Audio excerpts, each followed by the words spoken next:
So basically, I'm having questions on the fucking transition between third dimension, fourth dimension, and fifth dimension specifically, because after that it's just like too much to even fucking comprehend. So let's hear it, Kelson.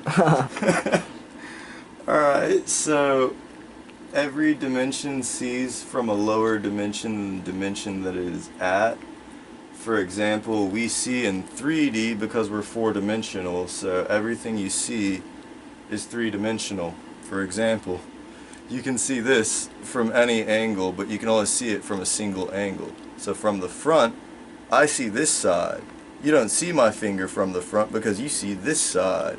But I could flip it and we see the other side.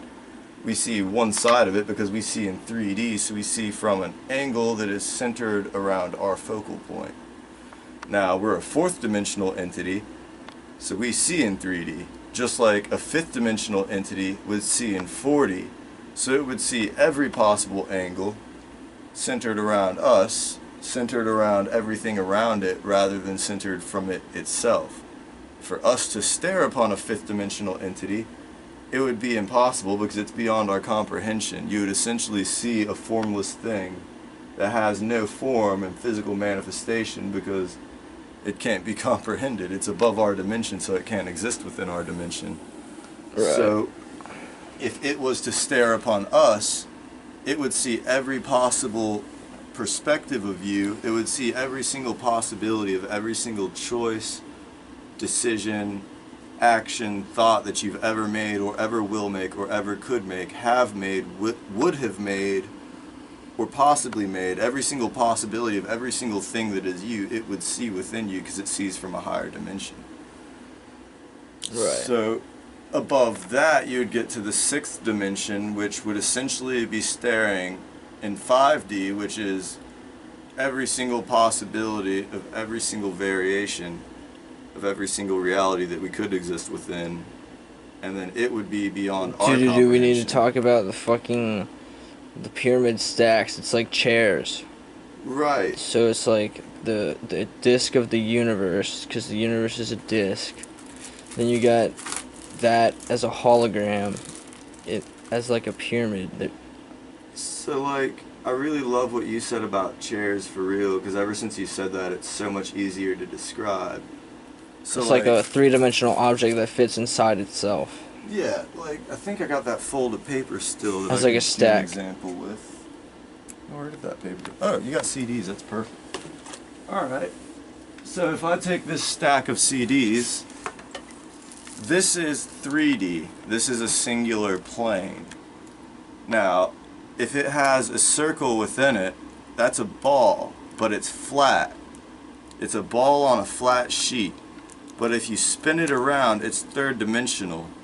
Now it's floating here, but it's really here, projected from itself like this. The form around it is a pyramid. It is within a pyramid and it's holographic. Now, if you take another sheet, the exact same sheet, these are two separate realities. In this one you bought a blue pair of shoes, in this one you bought a red pair of shoes. They are stacked upon each other.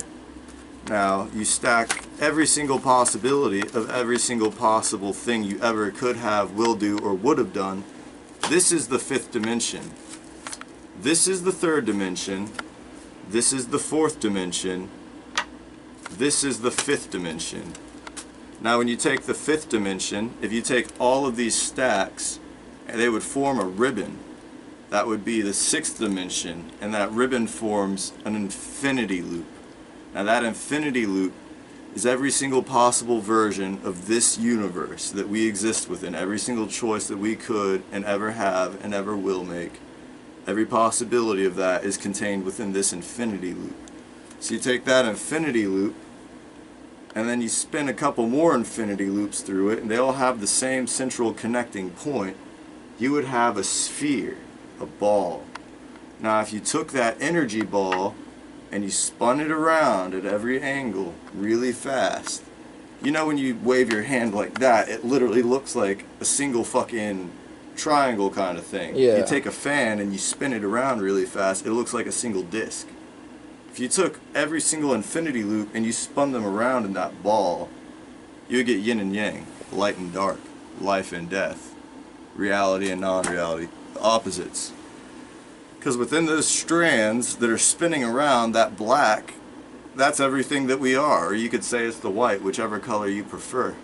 Because one of those is the infinity loops that are spinning around, and the other one is the space between the loops. That empty hollow space, this space right here, because it's closed, that space that you see is the opposite colors. The colors are between the lines that are spinning around to form a solid color and the space between it that forms nothingness. Now you take that, and that is the higher dimension where we stem from, because it's every single possible version of every single possible universe. So these stacks are the infinity loop. You take a shit ton of the infinity loops, which are separate stacks from this one, like this stack is just the one where I'm Jesus Christ and God in this universe. You get another one, that's where someone else is. You get another one, that's where someone else is too. You get infinite ones of those, you get yin and yang. Once you've got yin and yang, that is the solid of light and dark. That is the force that guides us. That is what you would call like fate, karma, destiny, blah, blah, blah, blah, blah. So you go above that, you have one consciousness somewhere down the line, which is a singular point of data. That is God, a singular point of consciousness. And that same singular point is the first dimension, and two of those points make the second dimension. So you take two whole universes that are totally different. This is every single possible version of every single possible thing, of every single possible reality, of everything that we can comprehend. And this is something beyond our comprehension, because that has nothing to do with this one. You take two of those, you get a line. That line is geometric, biometric coding. It's like the Matrix shit. You see the 0, 1, 0, 1, 0, 1, 0, 1. This is 0, this is 1. You put them together, they make a fucking line of code. You take that line of code, and you make it into a plane. That becomes a third dimensional plane, because you go from the first dimension to the second dimension to the third. That three-dimensional plane is this shit again. And if you go above that, you go to this. But wait, we already had this conversation, because literally, the universe is inside a universe that is above and below it. The universe is in a universe, but that universe is inside the universe that is inside the other universe. And once you get through that loop, you realize, okay, there must be a singular of this shit. There is. That singular is the concept of what you would call God. The thing beyond your comprehension. That's the word God. God is just a word for the thing that we can't understand. That highest thing that we can't put into words. We just call it God because it's so much easier to give it a title, to give it a name, to give it a label. So that's God. You go inside God and you realize God is infinite. You go outside of God, you go into the void. There is nothingness. There is nothingness, and in that nothingness you see a singular dot. And that dot is the fractal of infinity in a singular form. But you have to step outside of existence to see existence, and if you step outside of existence, you are in the void. That is where I went when I died. So I stepped outside of existence to stare upon it. And they say that you can't stare upon the face of God and survive because you can't live and see God. You have to be dead to see God, because God is essentially everything in life. If you go out of life, you could stare on life, but you can't stare at life from inside of it. How the fuck am I supposed to see the whole universe if I'm inside of it? You can't. You gotta get out of it to go to it, to see it. And once you've seen it, you literally gain all the knowledge and comprehension of that singular point. And if you go back inside of it, now you've got the message I have to spread to the people. I don't know how better to describe it than that. Fuck, man. That was pretty good. Oh yeah, now we got a zoo. Cheers. Hell yeah. Stay blessed.